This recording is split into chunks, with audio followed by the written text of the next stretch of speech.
Today, I had my friend CiiCii on the show. We went over a lot of cool stuff, from how we talk to ourselves and our mindset, how trauma bonds can be very similar to being under a spell or being hypnotized by someone, to what microdosing control looks like, and when to know when to exit a bad situation. And with that, I always have a great time chatting with CiiCii, and I hope you enjoyed our discussion as much as I did. CiiCii! Welcome to the Hello. show, my dear. Thank you. So honored and happy to be here. It's my pleasure to have you on because everyone liked you on the show last time too. They said, this girl's gonna blow up. Her energy's so amazing. She's just so sparkly and bubbly, and they couldn't get enough. Wow, I thought they might be mad at me. There could always be someone mad, but the overwhelming majority was Yeah. they were like, yeah, she's got a great vibe and she's got like what we want. How do we become like CiiCii? So maybe that's a good place to start. How did you get to where you are with this energy? You probably Ooh. weren't always this way. No, I was not. I was a very different person. I was programmed based on my own upbringing and my environment to just be the good girl, be in my masculine energy, get perfect grades, the sort of be seen and not heard. And I really strived to do that, to be the best at every sport, every club, get into the right college, do it right by the book. And eventually I went through a breakup, and that broke my identity wide open, which was beautiful because then the light gets to come in.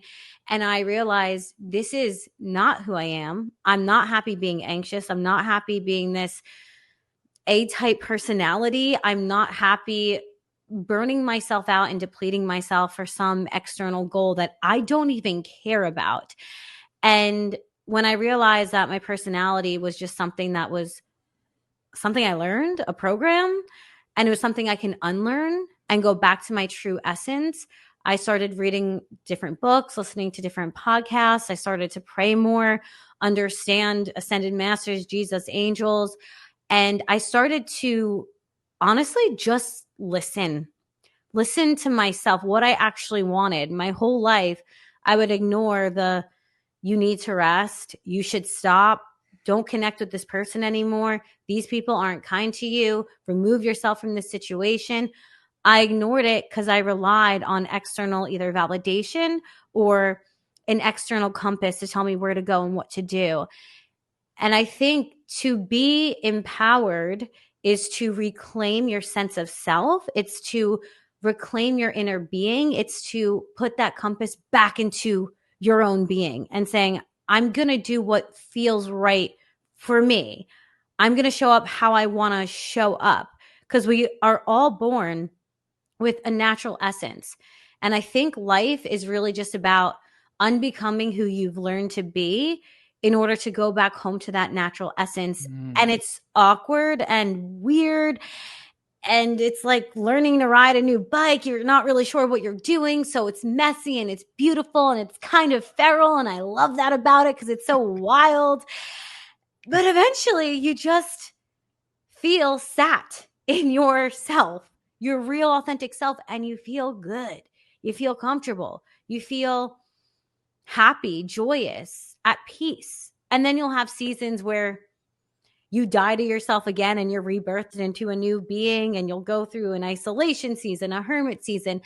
I think we're always evolving and we're always learning, but taking that in stride could just be another part of your new program. I'm able to move through different seasons. I'm able to overcome. I'm able to adapt. Mm. I Mm-hmm. think part of what you said in your book there, Show Up As Her Too, you call it a spell. Like when you're Mm-hmm. surrounded by people that are telling you who you are, or Yeah. maybe it's society, maybe it's your parents, but it's hypnotizing you, for lack of a better word, and you get programmed with their version of reality. How do you get people to unprogram or unsubscribe from that? So instead of listening to the outside voices, your mother, your father, your friends, your siblings, your partners, you have to turn it around and start listening to your own voice. Because as much as they can encode your subconscious mind, because by the way, your subconscious mind is a sponge. Whatever it hears repeatedly, consistently, it will believe. It's passive, it just absorbs. So if you rely on other people to tell you who you are, your subconscious mind will say, yes, that's who you are. But you can use the God-given ability that you have, which is your voice, and start telling yourself who it is you want to be, who it is you actually are, who it is you wish to create. And that can be done through simple affirmations. That can be done by looking in the mirror and speaking those affirmations. I think that's so powerful. I do think mirrors are somehow portals, because I remember the first time I did mirror work and I was looking at myself, but not your stomach or your thighs or your hair, nothing like that. You have to look into your eyes. And there was this weird moment where I got my first ever spiritual download. And it was me realizing, whoa, I'm so much more than this physical representation. I'm a soul. I have a spirit with me in me. I'm divinely connected to God. Mirror work is powerful because for the first time ever, you're looking into your own being. Because when else do we do that? Maybe we look in the mirror and we say, oh my God, I'm so gross. You're looking at yourself now, though, and you're encoding based on what you actually want. And if you could even just encode in your day, every time you have breakfast, lunch, dinner, celebrate yourself, celebrate something you've done. I don't care if it's making your bed, you graduated college, you just broke up with a bum. I don't care, but find something to celebrate yourself for. I don't think we tell each other how proud we are of each other enough. I don't think we build up one another enough, but you can build yourself up, especially because the voice you hear the most is literally your own. You're the elevator music in your own damn brain. So why not get that elevator music building you up? And also, you can play subliminals before you go to bed and have it play while you go to bed. Neville Goddard talks a lot about before you go to sleep, your subconscious mind starts to open up and it starts to be extra ready to absorb information. Playing affirmations before you go to sleep or subliminals and having it while you sleep is really powerful as well. Mm. And you mentioned the spiritual download in there. What is a spiritual download for people who don't know? A spiritual download is a moment of clarity, of information that you have never read. No one told you this. It's a moment of, this is truth. It just is. It's a knowing. I don't know who said that, where it came from, but this is it. It's kind of like an intuitive hunch. Oh, I probably shouldn't go down that alleyway. Or, you know what? Today I'm going to take this route instead of that one. You don't know why, but you just know. Or you just know someone's against you. You just have an intuitive knowing. And as you start to elevate in frequency and vibration, as you start to shift how you speak to yourself, shift what you listen to, as you start to eat higher vibrational foods that feel better to you, you're taking care of yourself, you'll start to tune yourself like a tuning fork to better feeling thoughts. And you'll start to have better ideas for businesses, for books, for creative videos or your art, whatever it is. You will start to attract better ideas, better people, better circumstance, because simply your relationship with yourself is getting better. You're finally recognizing yourself. You're finally saying, you know what? I don't need someone to validate me. I'm going to give myself validation through my own voice. And that changes you on a subconscious level, on an energetic level, on every level. Mm. And I know you believe this too, but mindset really is number one. So much so that when you said before, when you look in the mirror and you say, oh, you might say you're gross. Yeah. I cringe whenever someone says something like that about themselves, because it's just so alien now. Like once you get into the habit of not doing that, then you really see it when people talk that way about themselves. They'll say all sorts of awful things. And like you can't talk that way, because it is putting a spell over you. It is, you're communicating to yourself, this is what I feel. And neuroplasticity is a thing. Like you can get out of that too. Absolutely. And I just feel like, damn, I know I did not come all the way down to planet Earth to just kick myself, to create the worst possible scenario. If I'm here on Earth, which I know everyone calls Earth a school to learn, develop, and grow, I personally feel like this place is a battleground, but it is something that you can use to your advantage if you learn how to work it. And what I mean by that is you came to planet Earth to push against karmic connections, to unbecome all that you're not, to recognize your value. You came here to learn lessons. If you're learning lessons, there's going to be resistance, there's going to be hard times. That's all fine and dandy. You're more powerful than hard times. Your soul literally chose to evolve through this wound, to choose certain painful paths to your power. Your soul is bringing you through this game of life so that you can get better. That means there's going to automatically be ups and downs. There's going to be levels. There's going to be times where you're not perfectly happy. But if you know that and you know it's temporary, you're going to be able to get through it easier. You're going to be able to value yourself more because you're going to remember, whoa, I have a mission on this planet to learn my worth, to broadcast my worth, to transcend negative people or negative circumstance. This is my own revolution. I'm not going to show up for my own damn revolution. You have to. You have to show up. This is the only time you're going to be this specific human being. So bite the bullet and go for it. Learn it. Do the hard stuff. Go through it. You're so, so strong and you have the ability. And my wish is that everyone can start to realize just by being here, you are inherently worthy. Your soul is something you can't buy. You can't go to the store and say, can I buy a soul? It's not possible. So if your soul is something that cannot be bought, it's literally priceless, everything else is automatically just lower than that. So anything you want to manifest, whether it's money or a relationship, well, you're already on the pedestal because you are a soul. So anything else has to rise up to meet you. Realize that you're already the prize. You are already valuable. Everything else will be attracted to you when you start to recognize the truth about yourself. And I know there's so much illusion. There's so much distortion in culture, in media, in what our parents have learned.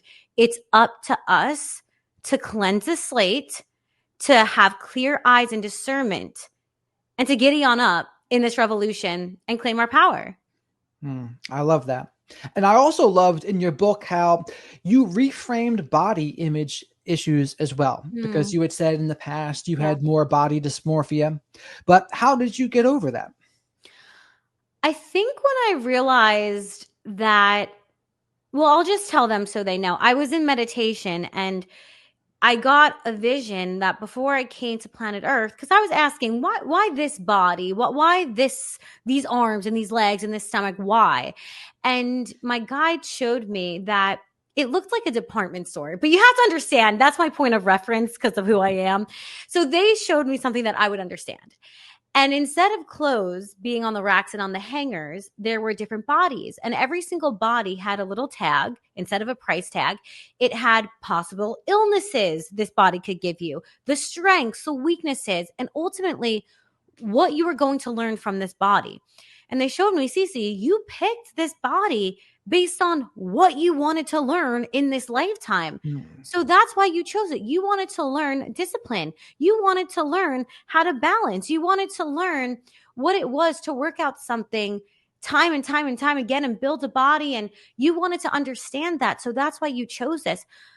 When I realized, oh, this has always been in my power and this body isn't here to hurt me, but to help me learn, that changed something for me. It really did. And I started to see my body as not against me, but almost like a separate human that I'm meant to learn from. This body's on my team. This body's on my side. And I had been disrespecting my body for so long. I actually felt bad. Like, damn, I've been abusing you. And all you've ever done for me is, my heart will beat while I'm sleeping. All these involuntary actions that just work for me. I don't even have to think about it. You've always been working for me, and yet I've been hurting you, actually. And that changed how I saw myself. And I also think lifting weights and doing boxing, things where This isn't just something for me to be perceived. I'm not just being looked at. This is, oh, I'm getting stronger and I feel empowered in this. Oh, my body's literally a weapon and I can punch someone. Knowing that my body was more than something to be seen because of the weights or the boxing shifted my relationship with it as well. Right. And to me, that's a very powerful reframe that we chose this body so Mhm. that we can learn the most lessons. And it was supposed to be that way. Yeah. That's a reframe I had never heard before, but I think it's really great because it's a way to kind of get through it. Because people, whether they're men or women, they have all sorts of body image issues now. Some guys are upset they're balding, they're upset about other parts of themselves that they can't change. Women, it's different things. But choosing it like that and thinking of it in that way, I think that's very helpful. I found it to shift me completely.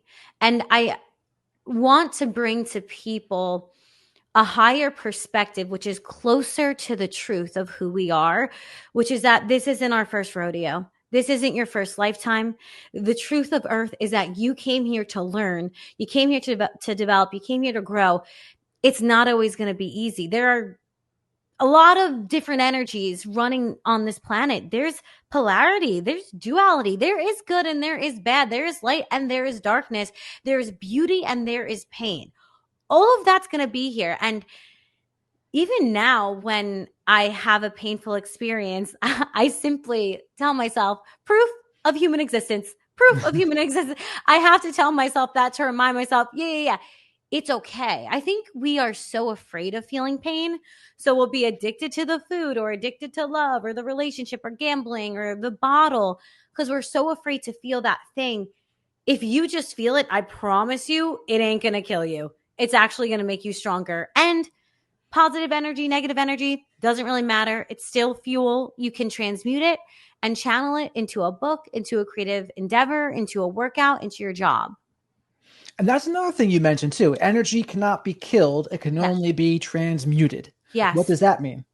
So a lot of times we'll go through, let's just say, a breakup, and we'll think, oh my God, they left me and I'm left with all this pain. And we kind of just sit in it and drown in it. Feel what you need to feel, scream, cry, kick, do what you need to do, let it out. And then there comes a time where we're so exhausted from feeling depressed, we're so exhausted from feeling angry. That's when you say, okay, how do I channel this? Energy, whether it's pain or power, is still just energy. It's different in degree, I'll give you that, but it's still just energy, meaning you can channel it how you want. So I can channel my energy, if let's say it's anger, into projecting on someone and yelling at them, or I can do something like Taylor Swift does and I can write a song. I can create something that might not just help me, but other people too. And I do think as human beings, we did come here to be in service to everyone, to each other. I think we came here to help one another.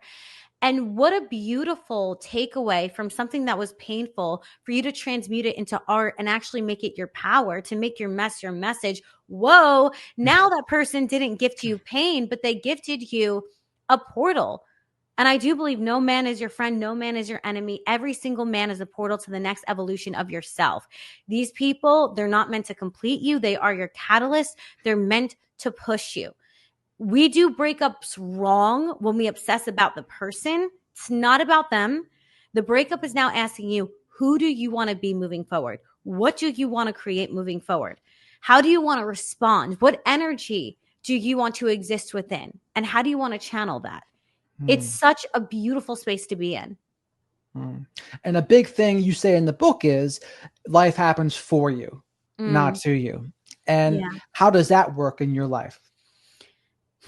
I think it's so easy and seductive to blame everyone and anything ever. And I love to do it too. So I get it. I'll blame Mercury retrograde and the moon. I'm like, oh God. That Mercury retrograde. People said that about that Andy Byron thing, the CEO. They said, Mhm. "Welcome to Mercury retrograde, bitches." And that was at the Coldplay Kiss Cam thing. And Yes, then, exactly. and then right after that, fucking Ozzy Osbourne died, I and then know. I other know. things going wild off the rails. And to be fair, as above, so below, the law of correspondence. The moon affects the tides. We are like 75% water. When there's planetary changes, it does affect us energetically. That's just that's physics. There's nothing I can do about that. But I will say, instead of seeing something as soul crushing or the thing that's going to end you, I see everything as either a graduation or an invitation. I'm either graduating to the next level, I'm getting a better partner, someone who's hotter, healthier, wealthier, more in alignment with me. Everything's great. And that I tell myself something like that. And, or I should say, what is it inviting me to do? Is it inviting me to choose who I want to be? Even in my last connection, I felt myself going back to energies of anxious attachment and my brain being so fragmented. I could not be present because this person in my life, well, I was giving them my power because I chose to, but I was trying to make something work, but it wasn't having a positive effect on me. And I was allowing myself to be so consumed by it. So then I had to ask myself, this isn't sent to hurt me. What is it inviting me to do? Oh, now it's two paths. There's a fork in the road. I can A, go back to an identity I know how to do really well. I know how to be the nice girl, people pleaser, codependent, anxious, attached girl. I don't like her. She's not fun. I also know how to be completely magnetic in my own energy, happy as a bee, moving around the planet, attracting all that I desire. That's who I want to be. So, okay, this connection's coming into my life to not only remind me of past versions of self, to not only remind me of how far I've come, but as an invitation to continuously be and get deeper into who I actually am, which is this magnetic, powerful person, not the other version of me that I've already transcended. Mm. And that's a big thing too. Just when life happens for you, right? That's one of the most powerful reframes we can ever give ourselves. And that, and what can we learn from the situation? Mm-hmm. And even if you want to argue with me about, oh, it doesn't happen for you, not everything happens for you, you could say, well, how about you just act as if it did? Because that's going to be the way that you can best learn from the situation and best handle life's obstacles as they come your way. Yeah. I say, why not? But that simple reframe is really so powerful. Yeah. You can also say life is not happening to you, but through you. Ooh, You know, I it's heard. happening through your filters, your wounds, your mindset. So let's say you're like, yeah, you know, I don't think life is happening to me. Okay, but if it's happening through you, that means your mindset is going to color every single external experience that you have. So how do you want to color the page? How do you want to do this? Everything is always your choice. I swear to God, there's always, always, always, always a choice. Sometimes when we think, I don't know what to do, because I would always say that. But really, I did know what to do. I just didn't have the courage to do it. And it's okay to admit that. It's okay to say, actually, I'm not ready. I need more time. I'm still scared to leave this relationship or this job. But I do know. Don't disempower yourself and say, I don't know. You do know. You might not be ready to make a decision. You might not be ready to leave. You might be scared, but you know, like you know, like you know. So don't lie to yourself. And you've just gone through something transformative recently because you ended a relationship, I guess. Would you like to talk about that a little bit? Sure. What do you want to know? Well, I guess what gave you that inkling that it was time to end it? Or maybe you can start with the beginning, actually. What actually drew you to this person? So for me, again, higher perspective, recognizing soul, past lifetimes, not just this current incarnation, but the ones prior. I felt an immediate connection and familiarity. And as soon as I saw him, I knew him, not as who he is, but versions of him that have existed within the past. There was many synchronicities, not just angel numbers, not that, but saying the exact same sentences. My jaw would drop. We saw the world the exact same way. Even the way we met, he was DMing me, do you ever come to this place? And I was on my way to that place. That moment, it was Magic. so mystical. I knew from the beginning, this person is meant to be some part of my life. There's something here. And I think a lot of times we want to assume, oh my God, there's so many synchronicities and there's a familiarity and I just know him and this is so intense. We want to assume that's about the other person. And Damn, do I wish it was. It's not. It is about you. You are getting closer to either shedding karmic layers, shedding past versions of yourself. You're getting closer to realizing your true value, your true worth. You're getting closer to something. So the synchronicities are not about other people. They're about your own evolution. You incarnated to experience your energy. You incarnated to go past certain levels and to transcend and to learn lessons. Everything in this thing that we're experiencing, whatever this floating rock is, it's about you. So because I felt so intensely towards him, there were some things that I saw that I didn't love, but I would tell myself, but there's this feeling of familiarity and all these other things, and that's okay. And really, I knew rather quickly this is not going to work. And I don't sit around. Also, body wisdom, really important for anyone, especially if you are a woman. I started to break out in hives on my arms, and I knew exactly that's the way my body speaks to me. I was in a 7-year relationship, same thing. I started to get random allergic reactions. When you start to feel constantly anxious, walking on eggshells, your body's breaking out in hives. And this was not a long thing. This was like maybe 2 to 3 months. When that starts to happen, you got to get out. You got to cut them loose, get out, because you can't live that way. And I made a video that a lot of people resonated with. And what I said is, he would have made you ugly. And that's the truth. And what I mean by that is, when you're trying to mother an adult person, you're trying to be the good girl for an adult person. You're walking on eggshells. You're trying to make it work. It's not. You know it's not. Stop lying to yourself. You start to get a lot of symptoms in your body, and you'll either gain, lose weight, your hair will thin, you're going to break out with acne, hives. Your body's pumping cortisol at an extreme rate, okay? Because it thinks it's being chased by a tiger 24/7. Our body does not understand the modern world. That tiger is just not your man. That's just what it is. And it's okay. It's okay. It's okay to allow someone to come in. It's okay for it to be right for 1 month, 2 months, 3 months. And then it's okay for it not to be right. And I really believe for me, this was a karmic connection, which meant we were meant to come together for a certain time to teach one another, to activate certain energies within one another, to remind each other who we don't want to be, who we do want to be. And we did that. There was many intense conversations and lessons learned and mindset shifts. We did what we were meant to do. And then you have to recognize maybe it's over now, because as much as they were meant to arrive, which he definitely was, he's not meant to stay in this season for me. And if he was, I would have peace. But you don't have peace in situations that you're not meant to be in. So if you don't have peace, he's going to make you ugly, and no one is worth getting ugly. There's just no one is worth that. No one is worth getting dis-ease in your body. No one is worth you feeling like you're going to vomit every day or have the hives or constantly thinking about them. You have a divine ability to channel your energy. Please, for the love of God, channel it into things that actually give you a return on investment. Channel it into things that are mutually pouring into you, whether it's your empire, your book, your career, your body, your health, your friends, your family, whatever it is. You have to get smarter about where you're investing your energy, because you only have so much of it. And I see so many, because I coach mainly women, I see so many women come to me and they're so wrapped up in these relationships because on the outside, this looked like a masculine man. He was paying for the dinner or like picking them up, but he was microdosing control because he didn't want to be a protector. He wanted to possess her.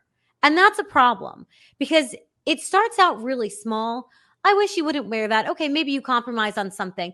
Then it goes to, you can't be friends with this person. Where are you going? What's your schedule? Why do you have to do that? The constant questioning, the constant bickering, questioning, them saying they're protecting you and really they're possessing you. That is energy harvesting. There's a reason you feel fragmented. There's a reason you feel depleted. This man is eating all of your energy and leaving you with nothing. And then what happens? They become more attractive. They get more empowered. They make more money because they're using your feminine divine essence. And then Their ego gets a little bit bigger and they want to take that good energy to another woman. And I hate to say it like this, but I've seen it happen so many times. And that's why I invite you to recognize yourself, your divine feminine essence, and where are you channeling it? You have to be smarter about, you can say Earth is a game. You have to be smarter about how you play the game. You have to be smarter about battle. I've never heard of someone going into battle because, like I said, I think Earth is a battleground. I've never heard someone go into battle saying, no, I'll just see how it goes. I'll just follow the signs. You can't do that.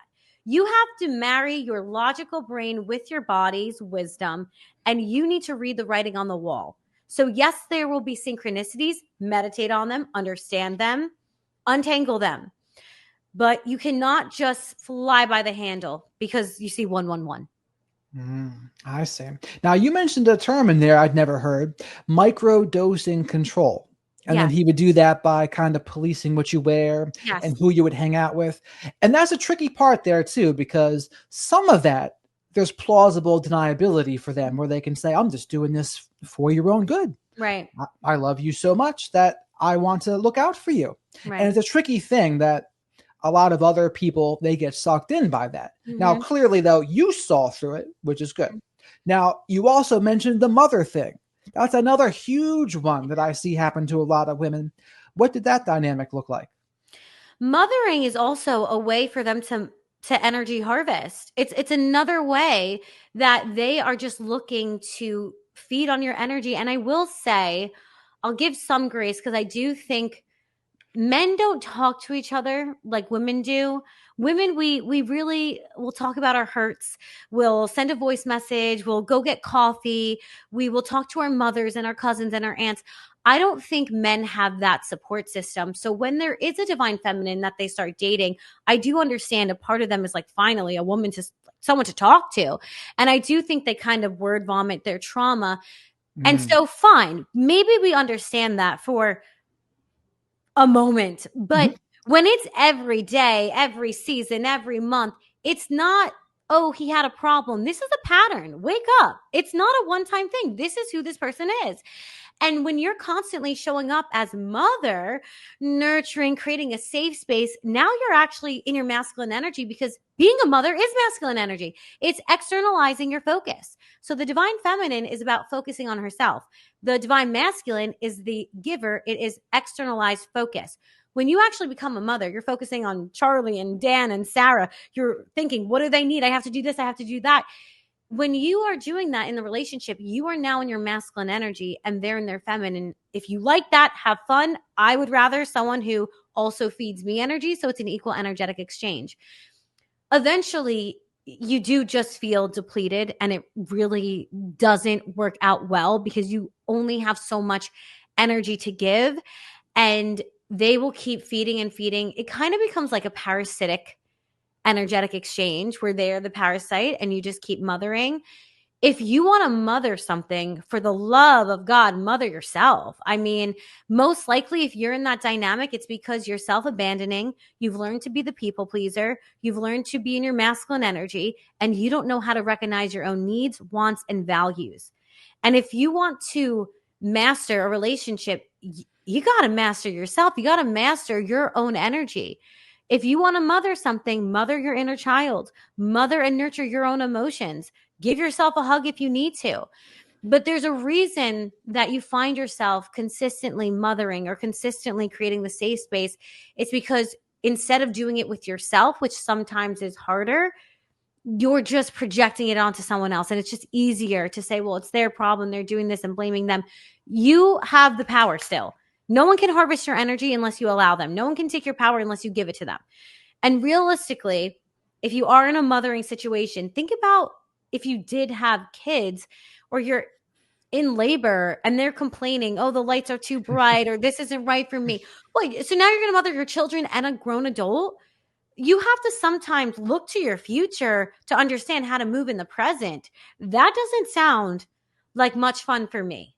Now, I want to go over more of that masculine side of it in a second. But in terms of the mothering part, I generally see that happen for two reasons. Either one, the guy isn't competent enough. Yeah. And so he's like dropping the ball on some things. And this is where the quote unquote nagging thing will Yeah. come into play, where they'll say, like, the guy promises to do things, or the woman just notices he's not being competent. And Right. so she'll start bringing it up to him. And this can kind of be like a mothering dynamic. The other version of it is when a woman gets her sense of self worth from Yeah. doing that, because, oh, this is how I feel valuable. This is how I feel loved and special when I show up in this way for this person. And I guess depending on which version it is, and they can definitely overlap too, no doubt. Right. You got to untangle it somehow. Yeah. So if you derive your source of validation and self-worth from what you do for other people, that is a very slippery slope, and you will never feel fulfilled, because you realistically, people will always ask for more. It's human nature. You'll never be able to do enough for them. Who can you do enough for? You. Who can you take care of? You. Who are you designed to learn how to love first and foremost? Yourself. Again, it goes back to, how am I channeling my energy? Is this depleting me, or is this feeding me? Is this helping me, or is this hurting me? Ask yourself some damn questions. What am I even doing with my energy? Because where focus goes, energy flows. And I think we need a come to self moment and a reminder that it's up to you where you want to source validation and this sense of self-worth. It will be so much more sustainable for you to say, you know what? I don't really feel confident in myself. So what do I have to do? Let me think about this. Maybe I need to find something I call in my book is a strain that serves me. This can be something that's difficult but doable, whether that's reading every night or doing a workout class, taking a walk, doing some stretching, listening to a TED Talk. Start building who you are so you're confident in yourself. That way, your self-worth, your confidence is not reliable on anything outside of you, because none of that is constant. And really, none of that is truly reliable. The thing that's reliable is yourself and your connection to the divine. So instead of wasting your time and energy trying to get this sense of worth from them, just build yourself. Read a new book, take a course, go to the gym, take a walk, say hello to a woman at the gym, make a new friend. Learn how to cultivate your own life. Because when you're not happy with your life, you're more dependent on other people to be your happiness. This is a you problem, and I'll say it's a you pattern. And it's about damn time you reclaim your power and say, you know what? I am worthy of being on my own pedestal. And in order to get there, I might have to change some things. I might have to unbecome all that I learned and step into this new version of myself. And that's what self-concept work is. That's literally what I did. I thought about my future self and I said, okay, what does future CiiCii do on the daily basis? How does she show up? What does she wear? Who does she speak to? How does she speak to herself? What's the first thing she says in the morning? What's the last thing she says at night? How does she spend her time? Is she scrolling or is she creating? What is she doing? What is she eating? What is she doing at the gym? Everything. You have to really get solid and clear about how this future version of yourself shows up. She exists. You just have to align with her. And the way you align with her is by literally starting today in the present moment. The present is where your power is, by starting to show up as her. Just start doing it. Just start doing it. Start saying the words, start thinking the thoughts. It's going to be weird, but you can do it. And I think also, though, just even getting clear about it, like you said, what does the person do? How do they act? What does their routine look like? Yeah. And just getting really clear on what that looks like, because a lot of people, they've never given themselves the permission to even think about that. They never think about, oh, what's my ideal life? They've never once asked themselves that before. They never asked, oh, what would that look like? What is it going to take for me to get there? And I want to circle back also to the nagging thing. Your power doesn't lie in nagging. It lies in leaving. You know this person just can't give you what it is you want. So raise your standard and God is your supply. You'll find someone else who will match up with you. There is another human on this planet who is in vibrational alignment with the next version of yourself, but you got to meet the next version of yourself first before that person can come in. It's so simple. And obviously you have to communicate. So if a need is not being met, speak up for yourself, say what it is you need. But if you're consistently, you got to recognize patterns. If you're consistently asking for something and it's never being done, the power is still in your hands. Do you want to choose to give away your power and keep nagging and getting annoyed? Or do you want to say, you know what? This was great. We're not in vibrational alignment. You don't meet my standard, and I need someone who can meet me where I'm at. Your power is in leaving. And I know it sucks because it feels like we're on this hamster wheel, never ending, shedding relationships and people and all that jazz. But you know what? Fortune favors the bold. And the more you release what's not yours, the more you're destined to align with simply what is right under your divine right. And you'll get there, but you have to be courageous. Right. And then some people have a problem with the word nagging now. They'll say, no, if a guy says you're nagging, it's like a form of gaslighting or something like that. But I would say, regardless of all that, I know what people mean, right? Yeah. I even said it. It's more like they're being persistent about Yeah. trying to get the guy to be competent. That's really what it is. And also to note with that, though, what I would say to a woman or anyone who's tempted to do that, just the fact that you're even tempted to do that is the issue. Yeah. Because a guy who's going to be really competent and in his masculine energy and grounded, he's going to have things taken care of. Because I think one of the best things that a man can do is anticipate needs, anticipate needs of the people around him, and then provide positive masculine containment. To me, that is the missing puzzle piece for so many things. And unfortunately, it overlaps a little bit and can look similar to the way a guy would control or microdose control, as you said. They can look similar as opposed to the guy who's just free flowing, easy going. He's kind of not embodying the masculine though, in that he's just flowing. He's flowing in his feminine, but that's not, most women aren't going to like that. They want a guy to be embodying that masculine and taking positive masculine ownership of himself and the people that he cares about. So let's actually touch on that then, so there's no confusion. Microdosing control, the way you'll know it's possession dressed in protection is it starts to add up.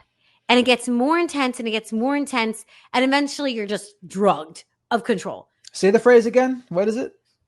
Okay, here we go. When possession is dressed as protection. Good. Okay. And it gets heavier and heavier and heavier. You will know something's wrong because in your body, you're going to start to feel very stressed all the time. Instead of you having your own moral compass, instead of you being able to say yes or no to things, you're constantly going to be looking over your shoulder and saying, well, I don't know. I have to ask. Well, I don't know. I have to see. You lose the ability to think for yourself. You know, they're talking about AI now and how kids in college are losing the ability to write simple sentences because they're relying on AI. You will lose the ability to hear yourself. You will lose the ability to think for yourself, and you will lose the ability to act for yourself. And that is how you know it went from microdosing to full, this person is in possession of you. You still have all the power. You've just been giving it away. You can simply take it back. But there is absolutely a difference between a masculine energy who's grounded and who wants to take the lead.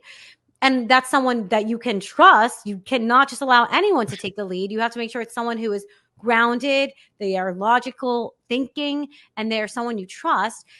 That's not the same as telling another autonomous human being what to do, how to act, how they're able to structure their life. And you'll know the difference because a grounded masculine energy that leads gives you peace and allows you to be more of yourself. And someone who's dressing up possession as this protection thing, you will shrink yourself. You will feel less of yourself. You will have less of a light. You will be scared to be yourself. So one allows you to open and bloom, and the other one crushes you. Now let's go dig one step deeper with that. What would the positive version of that be if you do have a friend that's not good for you and a guy sees that, yeah, this person is dragging you down and maybe they got an issue with drugs or alcohol to make it obvious versus this is going to be the controlling version. This is the version that's going to shrink me. Right. Well, how do you think that would show up differently? You have to have a conversation about intention, and you will know whether they're really trying to help you, protect you in the relationship, or if it's out of fear and insecurity. If they are genuinely trying to say, look, and you have a brain, use it. You know if someone's not great for you. You know if someone's bringing you down, and you don't want to be the energetic average of people who are bringing you down. When it's coming from, look, I really fear that when you're with this person and you're out till 5 a.m. and this person's doing drugs and I don't know what's happening, I'm literally fearful for your life. and I want to make sure that you're safe because I love you. That's much different than you're not allowed to do this, you're not allowed to do that. And it's, you know, the difference. You can feel it. Even the way they talk to you, one is coming from love and the other one's coming from almost this like condescending tone of this is what you have to do for me. In a grounded masculine, they're making it about you. I want to protect you. And you'll also have an inkling, yeah, this makes sense. When it's not a grounded masculine and it's someone trying to control you, there's going to be a feeling within you that this literally doesn't make any logical sense, number one. And they're making it about them only. So again, you can see where it's stemming from. One is love, and then one is their ego. And you have to be able to have a conversation, and you can literally say, like, what is the intention behind you wanting this? Help me understand your needs, because everyone has needs and everyone has, you know, their own feelings, and we should respect each other and we should listen to each other, and everyone has boundaries. They're entitled to those boundaries. So listen and work together, but know the difference. I think I wanted you to clarify that because I think there's a lot of women that have never experienced it. Yeah. They've never experienced that healthy version of the masculine, not even with their dads a lot of times either. It's either they get the narcissistic controlling guy, or they get the guy that's so passive and in his feminine that she takes the role of the masculine at that point. But the happy medium side, where they find a guy that's in his positive masculine that can provide positive masculine containment, I think a lot of women have just never had that. Yeah, it's true. And you have to think about it as if a healthy masculine man, imagine it was a house, okay? This house is spacious and it's built on a really beautiful foundation, and it's sturdy and it's strong and it can withstand any storm. And when you go into this house, you know it's going to protect you. So you feel like you can relax, you can create. You're not in survival, you're in thrival, because you know this house genuinely is creating a safe space for you to be more of yourself. Now, someone who is faking the masculinity or being surface level about it or dressing up the possession as protection, this house, there's going to be windows that break. You're going to sometimes feel like, you know, I think the roof has holes in it or something. It's going to be like the crack house. Yeah. You're not going to feel safe in the house. No lampshades. No lampshades. The doors will never be locked. You're going to constantly be questioning yourself. Your body's not going to feel good. And you're not going to be able to get into a creative mode because you're constantly worried or stressed. You know, because your body is speaking to you. You know, because you can feel when you're able to be fully relaxed versus when you're just trying to protect yourself. So think of men or women, whatever, as homes. What kind of house are they metaphorically providing for you? One that you feel safe in, that you can fully bloom in, or one that you're afraid that someone can break in, that the window's going to crack open, that the lights are not working, that they didn't pay the bill on time. And that will also help you distinguish between a healthy masculine and one that you're like, they look good, they're kind of doing the right thing, but something feels off. The something feeling off is something you need to look at and lean into and question and inquire and go deeper into. Absolutely. You always got to trust your gut. You got to trust that internal voice, because if you don't, it's going to start screaming before you know it. Yeah, absolutely. And I think even, I'm not sure if you knew this part of it, but that is the definition of positive masculine containment, when you're like an oyster and there's the pearl inside, and you provide a safe environment for that other person to be themselves in and to truly like flourish and be the best version of themselves. That's what it's supposed to be. And you're only able to get that when you have that emotional safety, when you're not in fight or flight anymore. You can truly relax because you know you're in a safe environment. Yeah. Yes. And I just want to say, I really hope people take their time to find that and don't just settle because everyone else around them is doing that. Because I think there's a reason why so many relationships end in divorce, or why I've seen so many engagements break up, because people are not listening to themselves. And they're trying to look at a checklist and they're trying to say it's good on paper or it's close enough. It's not close enough if something feels off. You have to listen to that. And your body is an ancient tool. You gotta learn how to use it correctly. If you're breaking out in hives, if you're having autoimmune, if you're feeling sick, something is not sitting right with you. Something is not being digested by you. And it is tricky because sometimes, like you said, they do have a genuine loving intention to protect you, but the way they speak to you, you'll know. If it's all about them, you're going to know, well, how is this about me? You're just insecure. You'll know.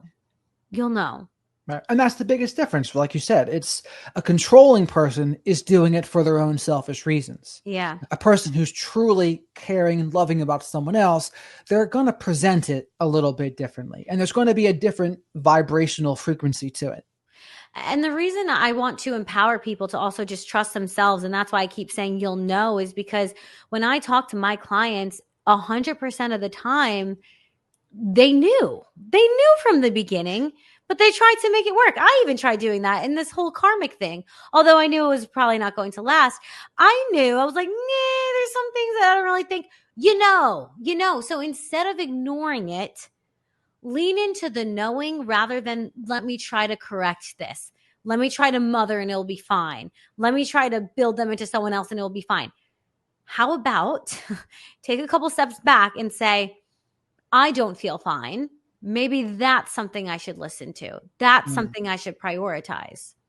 And what you said just there, you reminded me of the expression deering, which is defend, excuse, explain, rationalize. Mm-hmm. When someone's in that spot and then they catch themselves doing that, that's the indicator. Oh, why am I deering in this situation? And you were able to know that you were doing it. And then it comes down to what you're like, what are you saying to yourself? What is the defense you're giving for this other person's behavior? And I guess for each woman, that might be different. Yeah. And for you, what was it for you? For me, it was, and this is why I started to talk about karmic relationships, it was the intense familiarity that I felt and the fact we had a very similar worldview. And I could see us actually looking to the future together and building together. So that was very enticing for me. But understanding that just because those things are like that, when I lift this to a higher perspective, I can then remind myself, yeah, that's all well and dandy, but yeah, he was meant to arrive. He was meant to teach. We were meant to mirror each other. They're not meant to stay. And that's why I think it's important to talk about this on a higher soul level, because people think that intense feeling means they're it. No, it does not mean that. It does not mean that. It can mean a myriad of things, but it does not just mean that they're meant to stay. Maybe they have an activation for you. You're meant to learn through them. They are your portal. It doesn't mean that they're your person. You know, catalyst versus completion. Be so careful with it. Because you got to recognize people are very important to our progress and our evolution, and they do come in to expand us. And that feeling is so intense, but you can't allow your emotions to outweigh your self-respect or those knowings will come also, your intuition of, yeah, this was great, but no. Yeah. So how do you determine for yourself the line of, okay, maybe I should try to help this guy / like build with him and try to work together with him as a team. And maybe this is where like we're supposed to help each other grow versus no, it's now too much. Was it more of the breaking out in hives thing? That's what kind of. Yeah, because realistically in a relationship, there will be times where you're both at 100% and it's an equal energetic exchange and it's awesome. And then there's going to be times where you're at 20 and they're at 100, so they're overfeeding you. And then there's times where they're at 20 and you're at 100 and you're going to overfeed them. So there are times when it will be imbalanced. That's natural. That's a relationship. That's life. Shit happens. But the problem becomes when it's an identity that neither of you ever step out of. When you are only the mother or the people pleaser or what, name it, whatever it is that it applies to you. And they're always the one having the chaos or always having the one having troubles. What I think is really important for women to do, something I do, is I make notes of things that happen in the relationship. So I don't have romance goggles on and I keep myself accountable. I'll write down things I like, but I'll also write down things that I think are red flags or that I don't like. Because I need to see on pen and paper what is realistically happening, regardless of my emotion towards this. Because we feel a lot of things and there's a lot of fleeting emotions, and that's a whole other conversation, emotion versus intuition. But having a record of someone and looking at it and being like, damn, if someone was doing this to my friend, what would I say to them? Or my client, what would I say to them? That always helps me get really clear. But also, the type of person I am is my intuition is very loud. So it's not that hard for me to just be like, yeah, I'm getting hives on my arms and this feels off. And something feeling off is always enough for me to validate myself. I don't need to keep going to find out why something feels off. I don't need to keep going to find out how somehow down the line you're going to do something to me. I don't need to find out. I trust myself enough that when that feeling of this isn't right, I will end it. And if you are in a relationship and your partner's going through a season, be there for them. Of course, you're called to love your partner. If you're going through a season, I hope that they're there for you. But if there's never a switch in identities and it's always you're just the helper and they're always the child having the problem, that's when you know. And you'll know within months, because that's enough time to see I'm always showing up as this and they're always showing up as that. You'll also know, like, there's just no space for you in the relationship. You won't feel seen and heard and validated, but make notes of it. And you can communicate that and you can offer them an invitation. This is what's not being met. Can you show up for me? You can see if they can and then move from there. Now, a bunch of things you made me think of there. One would be, how do you determine if something feels off? Is it the other person or versus yourself? Do you have any tips for someone to decide, yeah, maybe this is actually something in me versus no, this is definitely this other person and that's what's feeling off? Yeah, it's hard to distinguish sometimes, but for me, I noticed when it was me, I was in my head a lot. So I would constantly, when I was dealing with anxious attachment, I was constantly thinking like, what can go wrong? Scanning for a threat, always like looking over my shoulder. When is a rug going to be pulled out from underneath me? I was really in my head. That I knew was me. I was like, okay, I'm creating scenarios in my head that's causing a biochemical reaction where I feel terrible. However, with intuition, I feel it in my body. It's this, I don't know why I know what I know, but something is off. Fear-based ego, I'll have a million reasons. Well, he could do this and he could do that. And maybe I'm like scanning, I'm plotting, I'm planning. That's ego. That's your brain. That's you. I'll say that's your wounds. How about that? Your intuition is, I can't name it. Something's off. I can't fully put my finger on it. Something's off. And you're going to feel it in your stomach. You're going to feel it in your chest. It's not going to be in your head. It's like my body is starting to contract and I don't have an actual reason. I don't even have clear indication. I just know something is off. That's intuition. Your intuition is a whisper. It's not clear, and that's why we ignore it so often. And it won't give you exact bullet points of why and what. It's just going to be like, do this because. Your ego, which is going to be a you problem, which you do have to figure out how to untangle, whether it's through therapy or energy healing or reading or whatever, will have a million reasons. You'll be going around in all these conversations and these loops. That's you. That's something you need to deal with. That's a good explanation. Yeah. What are your thoughts on intensity in relationships? I think it varies person to person based on who they are and what they desire. But I will say, from everything I've seen and what I've personally been through at this point in my journey, I really value a slow burn, because I have had people second date. And I know it sounds like love bombing. It honestly, it weirdly wasn't. Some people are just quick. They were like, I'm in love with you, fourth date, key to the house, wanting to marry me. And this went on for months and months and months. I thought they maybe were love bombing me. So I was like, let's just see what happens. And it never ended. It never ended. So I think some people just have that intensity. They know what they want. Okay, fine. But to me, I'm like, it feels so fleeting and surface level. I want someone to actually get to know me and every layer of me. And you can't really do that if it's a second date. And yeah, we've had a lot of conversation, but there might be something about me that inspires you, but that doesn't mean you're in love with me. And I felt like that wasn't heavy enough for me to want to bite into. I always think food in the microwave never tastes as good as food in the oven. So let the intensity build, let it burn, let it be slow. What are you rushing to? Like, there's literally no rush.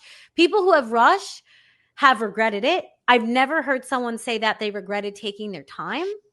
The truth will always rise to the surface. It will always come out, but you got to give the truth time to get there. And that sometimes takes a season.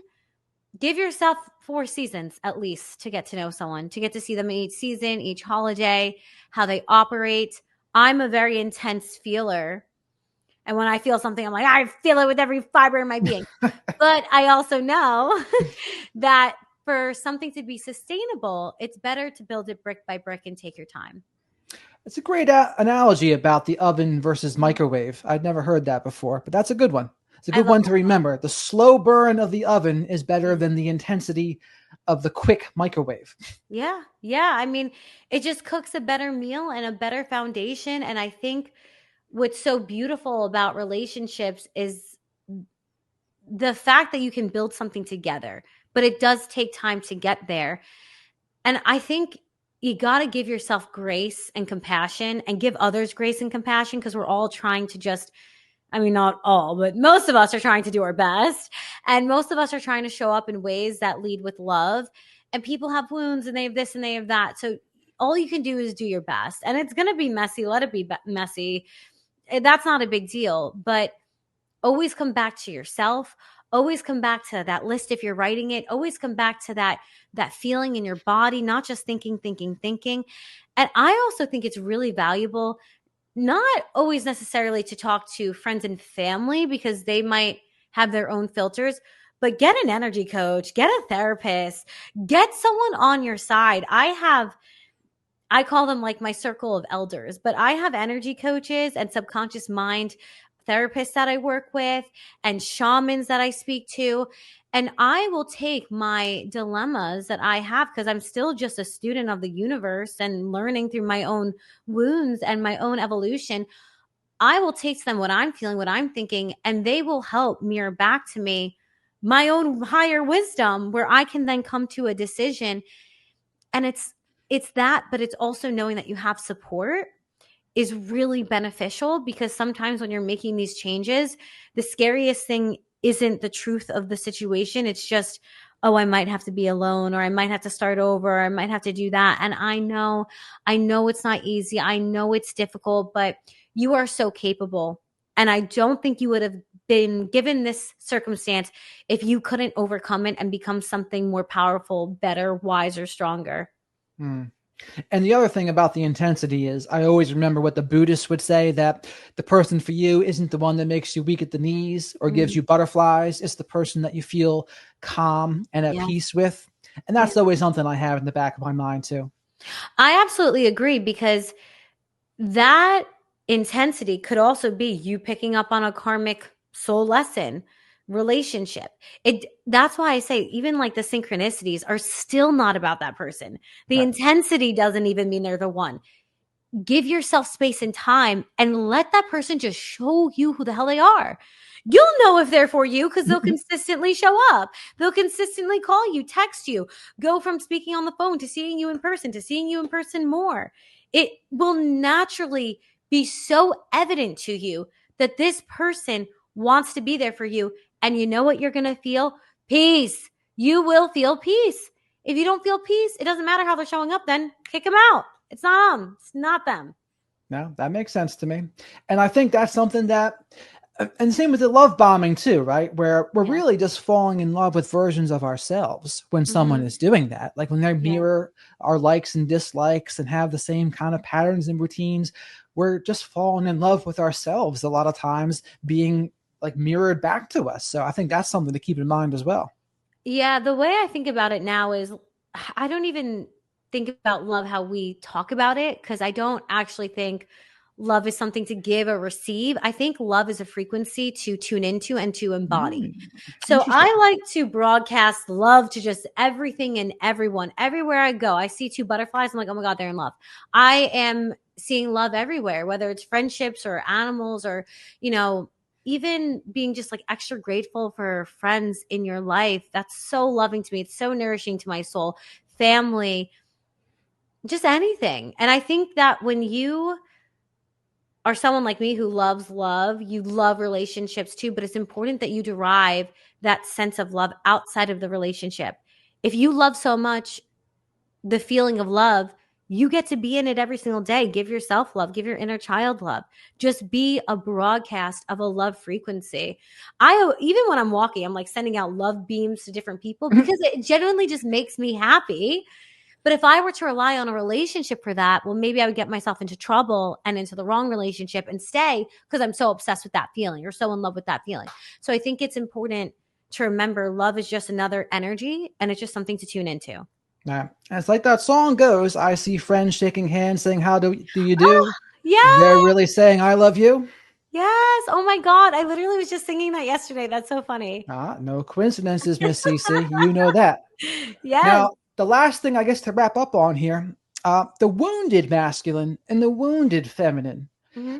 And you said something in your book that really stood out to me about that too. You said Yeah. when someone over identifies with one of the energies, they will show up as the wounded version of that energy. Yeah. Could you explain that? Yeah. So if you're over identified in your feminine energy, you'll be very, very emotional, no control over it. You'll have a ton of ideas, but you won't actually be able to take action on any of them. You're going to feel all over the place and almost like you're floating, and there's just no groundedness in your life at all. If you're in overdrive and you're masculine, you'll be too structured, too dominating, egoic. So maybe you're trying to possess someone instead of protect them.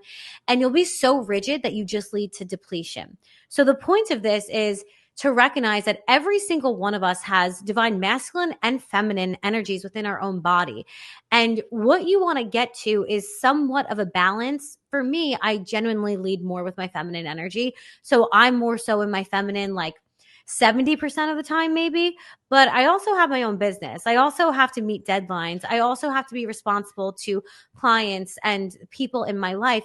So that's when I activate that masculine energy, or even for a workout, activating masculine energy. I'm going to go here. I'm going to wake up, going to have my coffee, going to go. It's a disservice to yourself to siphon off your feminine or your masculine. It's such a gift to yourself to invite yourself to embody both when needed. So feminine energy is when we want to relax. It's when we want to be. It's when we're creative. It's when we're being intuitive, when we want to feel out a situation. Even just when you're having fun, like that's your feminine energy. You're just allowing yourself to be and express. Your masculine energy, you might sometimes have to create structure, whether you have to go to work because we live on this planet, whether you have to make money or you have responsibility. We should not be disregarding either one of these energies because that's how we get too far into the feminine or to the masculine. And it's almost like this spectrum. And being polarized to one side or the other won't feel great because you won't be able to lead any sort of balance in your life. And also then you'll attract, if you're in your wounded feminine, you'll attract a wounded masculine even more so. So it's important that you try to balance these energies within yourself so you can just attract better people in general. I'll tell you, there's a lot of wounded masculine and feminine out there. And, Yeah. but I think the first step is even getting them to see that they are a thing. Like Yeah. masculine and feminine energies, it doesn't mean that means men are 100% masculine and women are 100%. No, No. each one of us has parts and might be more, will be more percentage probably of one than the other, but they're a thing whether you like it or not. They're here. Just look no further than gay and lesbian relationships. They are there. I Yeah. just see. It's just, it's nature. You can pretend that gravity doesn't exist. It does. It's energetic law. It People just just get mad. is. They get mad even hearing it. They're like, what is this gender antiquated? Blah. I'm like, Right. it just Right. is though. It is. And you know what? Eventually, if that person has enough pain in their life, they will come to realize I have to change something. And maybe they'll be reintroduced to the information at a later time in divine timing that they're able to open to it. But I think so many people just carry shame around saying, sometimes I am the problem. Sometimes I am the mess. Sometimes I was in my overdrive and masculine energy. That's a gift. That's a gift. Realizing that you're doing things that aren't working for you also means you have the power to change those things and do them in a way that will work for you. I've been in my wounded. I've been anxious. I've been a bad partner. I've done all of those things. And it taught me how to get to where I am. It's okay. There's no shame in the game. You get to decide how you want to move forward, how you want to play this. And it sometimes means you're going to have to learn information you don't want to know about. I didn't want to know about anxious attachment. I was like, nah, I'm not touching that with a 10-foot pole. I didn't want to know about codependency. I was like, no, I won't read about that. I don't want to know about attachment systems. But eventually, divine timing came back around. I was like, no, I'm ready now. I'm ready now to look at myself. So when they are ready to have self-realization, I trust and I pray and I hope for that person that they have it. Yeah, I mean, they just have to be, you got to have an open mind. And wisdom requires an open mind. If you're just dead set against something, nothing new is going to come in. But the magic happens when some new stuff can come in. There's a quote, and I don't know if I'll say it correctly, but it goes along the lines of, the lips of wisdom are sealed except to the ears of understanding. Something along those lines. I think you said it in the book, I think. Okay, did I? Yeah, I might so. have. I don't know. But there's something along those lines. And it's so true. Like, if someone is not willing to hear you, they're not going to hear you. And that's why you don't have to call it nagging, but repeatedly asking someone to show up differently, they don't want to hear it. They don't want to, like, period. They just don't want to. And if they don't want to tell you, I'll tell you. They don't want to do it. But you know what you can do? You can choose to take back your focus and your power and your energy, and you can channel it into your own life and find someone who's a better match. And then you'll simply be happier. And I will say, to leave them with this, you can use a source code, which is just speaking what you want into your reality, and just say, divine, give me my partner that's mine under my divine right. Because you don't want what's yours. And when you have something that's not yours, it's difficult. It might be karmic. It's headaches. It's tension. It's never working. Maybe the nagging thing, your mommy, his child. So just ask, give me the partner that's mine under my divine right. And I promise you, you will attract better. You'll get closer. And eventually you will get there. Well, Miss CiiCii, I went way off script with you today. I didn't plan any of this, how it went. It went a different direction, but the direction it was supposed to go in, I believe. Yes, I divinely orchestrated. I trust that. I had all these other things I was going to ask you, but I almost asked you none of them, besides a couple. But we went with the flow. Yeah, we got to go with the flow. We can always do another one. That's the thing. Yeah, you can do that in the future, for sure. And where can people find you? They can find me on Instagram at Vibin with CiiCii, VIBIN with CiiCii. They can also just find my podcast, That Bitch Is Positive, where I talk about literally everything. Sometimes I'm crying, sometimes I'm laughing, sometimes I'm screaming. It depends on the week. But yeah, you will get to learn all things energy, whether it's energetic law, divine feminine, divine masculine, and ultimately how to unbecome who you're not and step into your power. Any other closing thoughts you have for us? I am wishing the best for everyone, and I'm beaming them with love. Thanks so much for coming on the show, CiiCii. Thank you for having me. Thank you for listening. My pleasure.